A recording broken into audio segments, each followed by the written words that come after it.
rocks on all my social media channel. And today I have here with me a Singaporean Street Fighter professional player who has won many international competitions. So he's also an ex-competitive snooker player who represented Singapore also. So please join me in welcoming Brandon. Yeah, so hi Brandon. So great to have you here with me. So yeah, today we'll be just talking about a lot of things. So if you guys have any questions, feel free to ask later too. So first, Brandon, would you like to introduce yourself and share a bit more? Hi everyone, Brandon here. 31 years old this year. Part-time professional player. Get that clear. Part-time. I have a full-time job. Been competing since 2017. Just looking forward to more esports events in the future. Yep. Okay, thanks. So first off, can you share with us how is it like being a professional athlete? Like in terms of the lifestyle, what makes it different from any other athlete?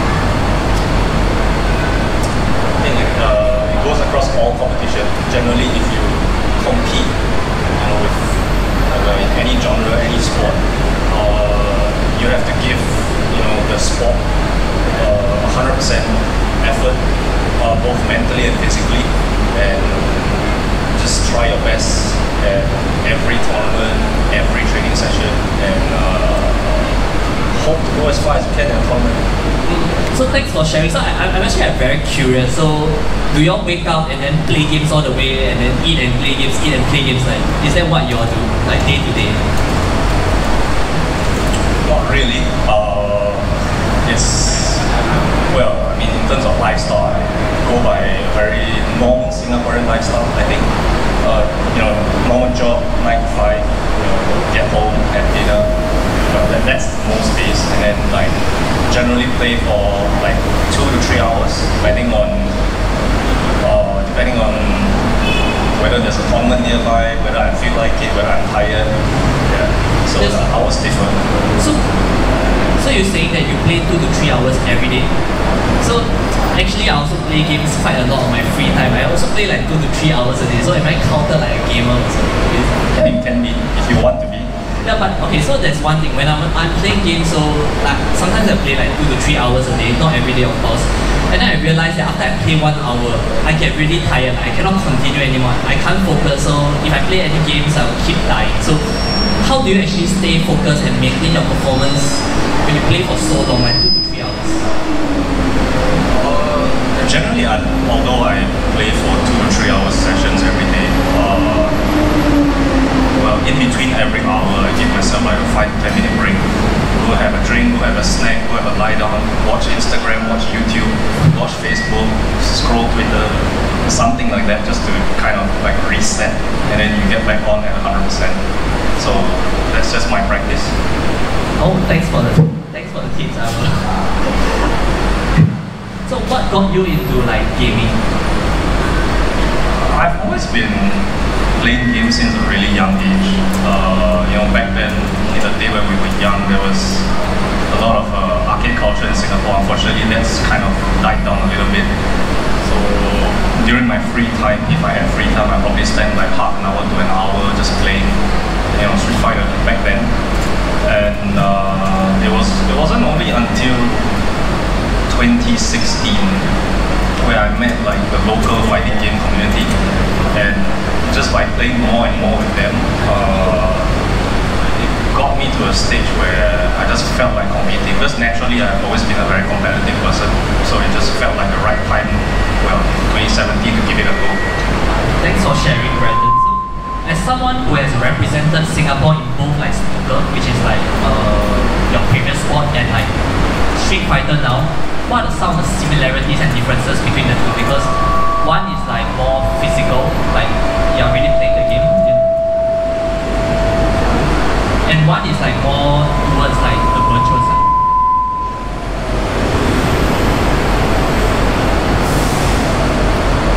Similarities wise, from a mental perspective, I think it's very similar across every sport. There's going to be pressure, you're going to have adrenaline running through your body before a match. So in that kind of scenario, it's quite similar, and I've learned to deal with it from a very young age. So when I kind of transitioned from snooker to Street Fighter, it was mentally for me it wasn't really a problem. But from the other side of things, it's well, in fighting games, it's generally a lot faster compared to most other sports or other esports, in fact. So like decisions can be made within like 1 second, 2 seconds. It's like instant, you know, and the lapse of concentration is just gone. So it took me a while to kind of get my brain and my body moving that fast constantly, like in a tournament. So that's probably the only difference. So, like speaking of this, like fast reaction, or like you have to make decision in such a short split second. How do you train for this? With everyone, it's kind of different, but I'd say generally playing in more tournaments puts you in more pressure situations, and you will kind of train yourself over time to make the optimal decisions, you know, as soon as possible. And well, in fighting games, what I notice is generally the worst possible thing to do is you have your mind made up on something, but you choose not to do it. So it's just go with what you feel is right. And if it doesn't go right, too bad. If it goes right, then all's good and well. Yeah. So of course you can always keep learning from like what has, just keep learning and improving. So another thing I'm actually very curious is about how you actually train. Like you say you train 2 to 3 hours a day, but what about the weekends? Do you also train 2 to 3 hours a day? No. Weekends are completely for family time. So generally, my practice days are like Monday to Thursdays, maybe like you mentioned, 2 hours to 3 hours. You know, Friday, Saturday, Sundays are sort of like my reset days. You know, there are times that I play on Sundays, but I have to have like free time and I have to be like really up for it. If I'm not up for it, then I'll just chuck it aside and wait for Monday. So it's still, would you say it's still important to have like at least a rest day, same as like physical sports? Do you need at least a rest day to reset? Yes, because it's a very human part of, I mean, it's just a very human thing. Right?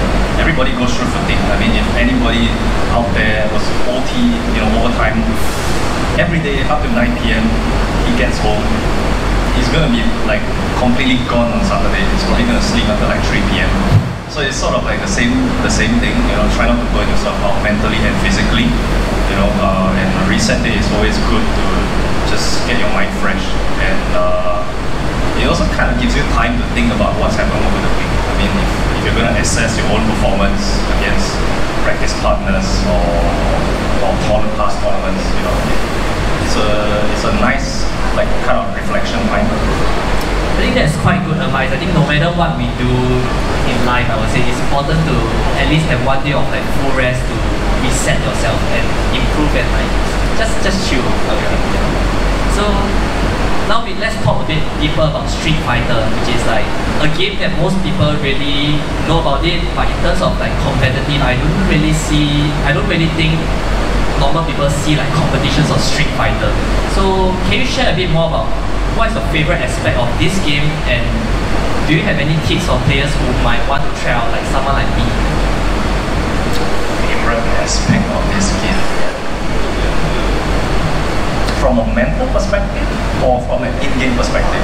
It's like anything. What makes you choose like Street Fighter over any other esports games? I think, well, for me, it's kind of because I started with Street Fighter and I've never really been a very good multi-game specialist.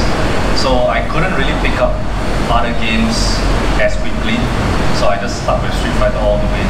And from a mental perspective, I like it because it kind of pushes me to kind of like not doubt myself, basically. So like kind of pushing that factor every time.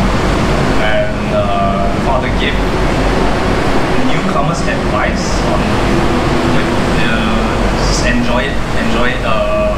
You know, meet up with your friends, have some games, play. You know, there's always going to be wins and losses. There's going to be enjoyment and anger longer sometimes. But with a group of friends, it's a lot easier to learn and enjoy it. So try not to do it alone. Like I mentioned, the arcade culture is kind of dying in Singapore. Now most of it is kind of online. So if you happen to meet friends online, say like 2 or 3 friends, just come out, go to someone's house, have dinner, and just play some games. It'll make it a lot more fun and interactive. So, thanks for the tips, brother. So, actually I saw some people playing Street Fighter before. Is it true that there's like both console and you can play either on console or keyboard, is it? Yes, that's right. Maybe, like which one is better? Is console better or keyboard better? Because I saw like when I see those pro competitions, some of them use either. So, and what is your favorite? You're talking about the console, as in the platform that it's played on, or the controller? The controller, sorry, the controller. Okay. I prefer now what I'm using is actually the levelless controller. It used to be, back in the arcade days again, it's always the fight stick. I think it's quite common even these days. You see, a joystick, 6 buttons. That's what most of the modern players use. But I think it was only 2 years ago or 3 years ago there's a revolution where everybody started changing to the levelers. So instead of a joystick, you have 4 directional buttons, sort of like a keyboard, but you still have like 6 to 8 input buttons as a normal joystick would. So I would just generally prefer going with that.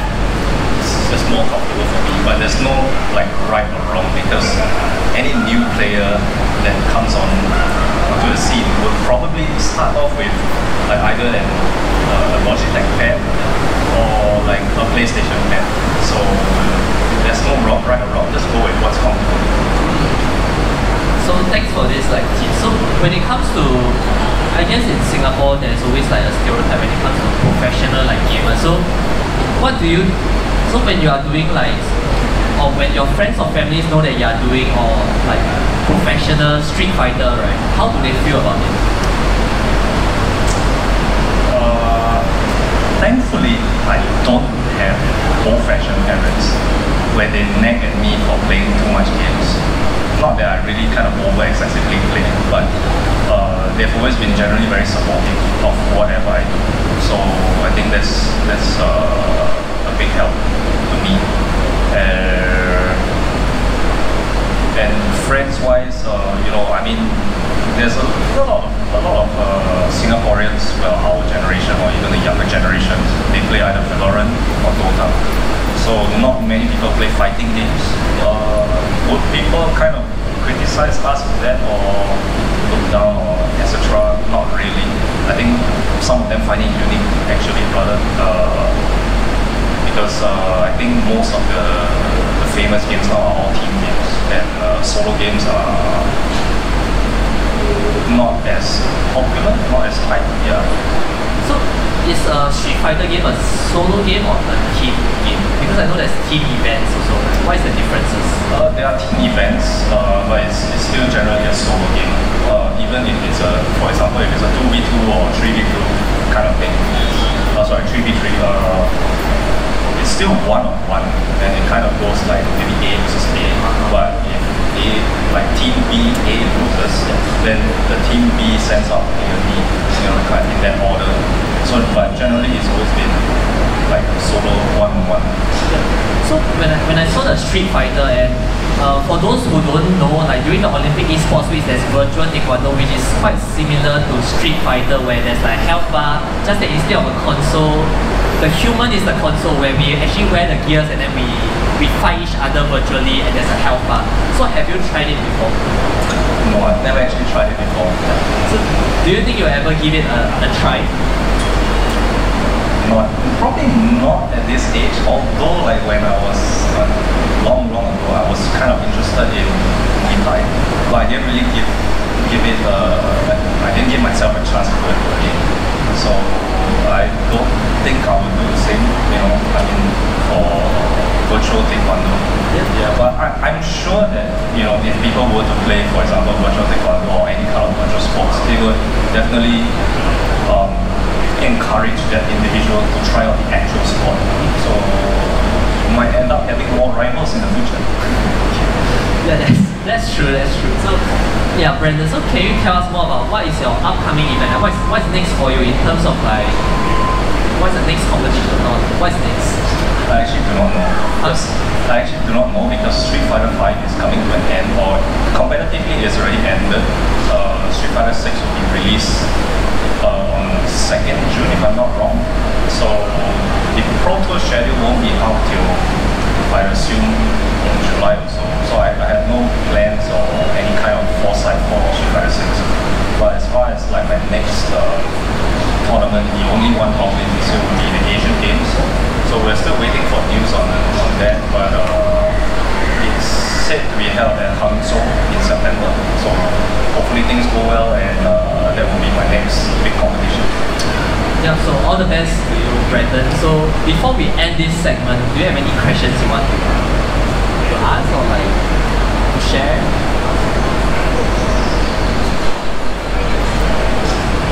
Always enjoy yourself, whatever you do, and just give it 100%. Things will work out in the end. Okay, thank you so much, Brandon. Yeah, so that's a wrap for this whole segment. So tomorrow I'll be having another segment with Dota 2 Women. So see you guys tomorrow.